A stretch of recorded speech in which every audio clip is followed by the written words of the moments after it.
दिनैनि जि जोंनि मुसलपुर जिल्लानि बानजायनायाव बेवहाय जोंहा जि मोनबा समस्ति बे मोनबा समस्तिनि गासै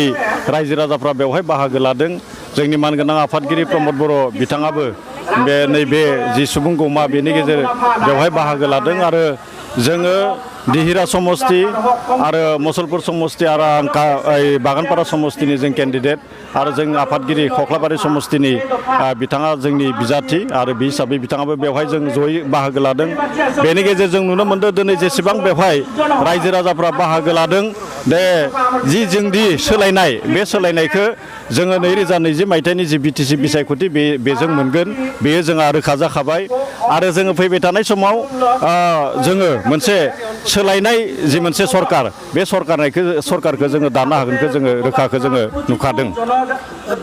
बिपिएफआथ' थानाय नंलिया आरो नैबे जि बिटिसि बिसायख'थि बे बिसायख'थिनि उनाव बिपिएफआव थाहैनाय नंलिया थायोबा सानै साथामसो दैदेनगिरिया थागोन आरो बेनि अनगायै खिन्थु रावबो बिपिएफआव थानाय नंला बिपिएफ नागारनाया रोखा जाखाजोबनायखौ जों नुनो मोन्दों बेवहायथ' जिखिनि बाथ्राखौ बुंबाय थादों हाग्रामा महिलारि बिथाङा हेमन्त बिश्व शर्मा आरो हाग्रामा महिलारि बिथांनि गेजेराव मालाय बुजापरायानो दोंखालायनो बे बुजापरा लालायखानासो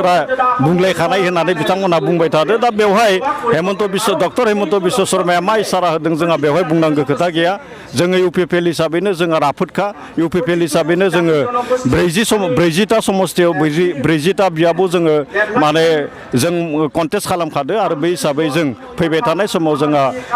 जि इउपिपिएलआनो इउपिपिएल गोजायैनो जोङो आवगायलांनो हागोन आरो इउपिपिएल गोजायैनो जोङो माने मा होननानै बुंदों दे सरकारखौ दानो हागोन बे रोखा बे बिथांमोननि बाथ्रा बिथांमोननि गेजेराव आन्डारस्टेन्डिंबो दंखायो होननानै बुंदों बे बिथांमोनासो मिथिगोन बेखौ दा बेवहाय जोङो जोंनि मानगोनां आफादगिरि प्रमद बर' बिथांनि दैदेननायाव जोङो आथिखालाव बेनि जि मोनसे डिजाइन रडमेप बे रडमेपखौ जोङो बानायखाबाय आरो बे लाइमोनफोरनि थाखाय जिखिनि जोङो खामानि जायखौ जोङो स्ल'गान हिसाबैनो लाखिखादों वान भट वान सेन्स एन्ड वान जब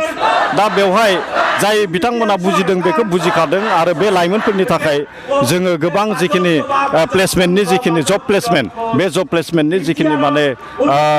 बिथांमोनखौ प्लेसमेन्ट होनाय बे प्लेसमेन्ट होनाय हाबाफारिखौ जोङो थारैनो मावनो हागोन जोंहा मोनसे फोथायनाय दोङो आरो बेनि थाखाय जोङो दहायनो बुंदों दे जों रडमेपखौ बानायखाजोबनानै लाखिदों जों दिनै बे सुबुं गंमानि गेजेरजों बेखौनो मेसेज होनो नागिरदों जे फैगौ समाव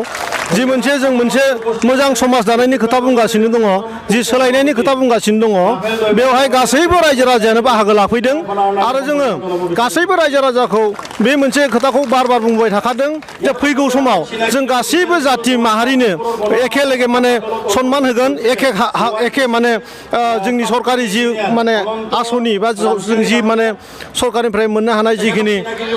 सुबिदाफोर दं गासैबो सुबिदाखौनो गासैबो रायजोआनो समानै मोनगोन होननानै बुंदों बेनिखायनो रायजो राजाया जोंनि सायाव फोथायदों आरो हाजार मानसिया दिनै माने ज' जाफैदों दिनै नैबे मुसलपुर डिस्ट्रिक्ट इउपिपिएलनि बानजायनायाव जि माने हाबाफारि बेवहाय आरोखि आंनि मुसलपुर समस्तियावथ' जोङो बिपिएफ हान्जाखौ आं दिनैनिफ्राय थांनाय फेब्रुवारि मासनिफ्रायनो बुंबोगासिनो दङ जोंनि मुसलपुर समस्तियाव बिपिएफ होननाय हान्जा गैया दंबाबो साफा सानै बिसिनि माने गुन्दा बाहिनीफोर दङ खिन्थु पाब्लिक गैया आरो जोङो हारसिङैनो 50,000निबो बारा भट लानानै जों मुसलपुर समस्तियाव देरहानो थांगासिनो दङ जायखौथ' बिथांमोना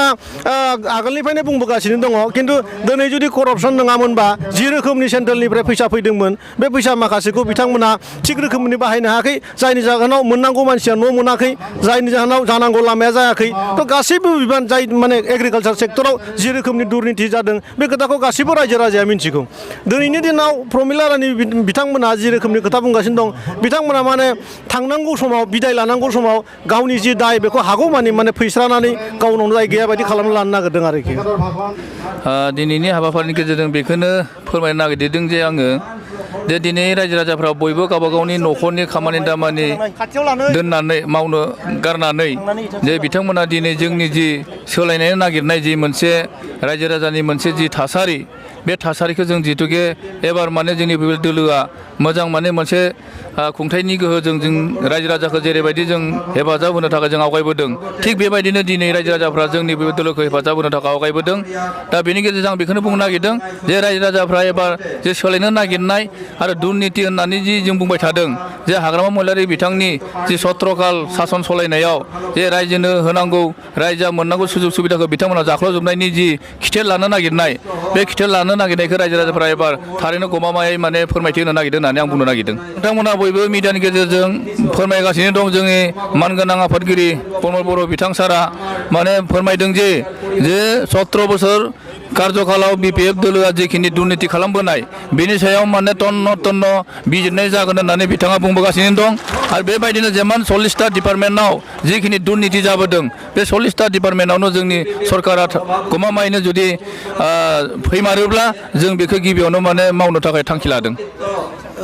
आरो बिथांनि जि नांगोलनि जुगा गैला होननानै बा नांगोलजों खामानि जाला होननानै ट्रेक्टरजों माने खामानि मावनायनि जि मोनसे उदाहरन होदों बिथाङा बेखौनो बुंनो फोरमायदों दे बा बुंनो नागिरदों दे जे एबार रायजो राजाफ्रा जे एबार बिपिएफ दोलो एबा नांगोल सरकारखौ बा नांगोल दोलोखौ जे रायजोफ्रा नागारबाय बिनि अनगायै माने गुबुन दोलो जोंनि दोलोखौ माने मदद खालामबाय बेखौ बिथाङा नुहुरनानै बिथाङा इपिएफएलनि बिटिसिआव बा बिटिआरआव सरकार जागोन बेखौ बिथाङा रोखायै नुहुरनानै जोंनि पिपलखौ थारैनो खेंख्लायैबाबो रायजो राजाफोरखौ मदद खालामनो थाखाय बिथाङा फोरमायदों होननानै आं बुंनो नागिरो नोंथांमोनाबो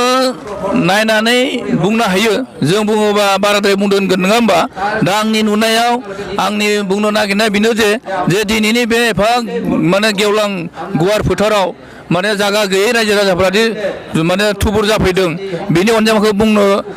नांगौब्ला 25निफ्राय 30 रोजासो जागोन दा बेनिखायनो आंनि बुंनो नागिरनाया बेनो जे जोंनि बे दिनैनि गेवलां मेलाव बाहागो लाफैनाय सुबुं गौमानि अनजिमाया 30निफ्राय माने 35सो जानो हागौ आरो